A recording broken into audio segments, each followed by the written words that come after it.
شروع اللہ کے نام سے جو نہایت مہربان اور بے حد رحم والا ہے۔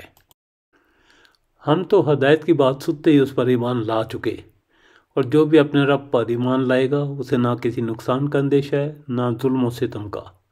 ہاں، ہم میں بعض تو مسلمان ہیں اور بعض بے انصاف ہیں، بس جو فرما بردار ہو گئے انہوں نے تو راہ راست کا قصد کیا، اور جو ظالم ہے وہ جہنم کا ایندھن بن گئے۔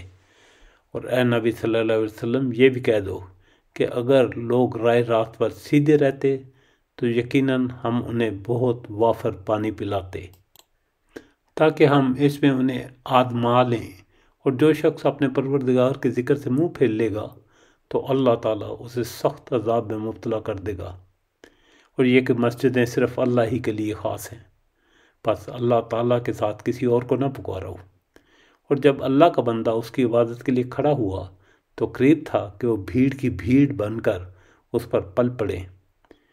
آپ کہہ دیجئے کہ میں تو صرف اپنے رب ہی کو پکارتا ہوں اور اس کے ساتھ کسی کو شریک نہیں کرتا۔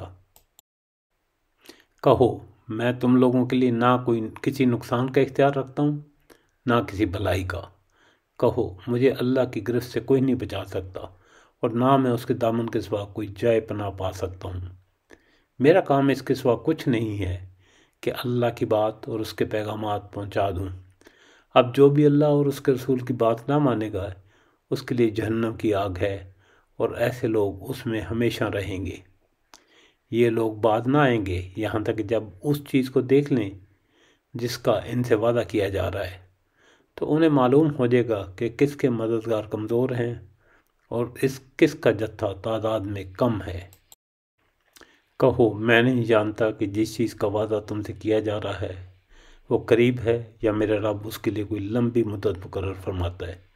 وہ عالم الغیب ہے، اپنے غیب پر کسی کو مطلع نہیں کرتا سوائے اس رسول کے جسے اس نے غیب کا کوئی علم دینے کے لیے پسند کر لیا ہو، تو اس کے آگے اور پیچھے وہ محافظ لگا دیتا ہے تاکہ وہ جان لے کہ انہوں نے اپنے رب کے پیغامات پہنچا دیے اور وہ ان کے پورے ماحول کا احاطہ کیے ہوئے ہے، اور ایک ایک چیز کو اس نے گن رکھا ہے۔ بسم اللہ اول و آخر، شکر الحمدللہ رب العالمین۔ سورہ جن کا ترجمہ اور ریکارڈنگ مکمل ہو گئی ہے۔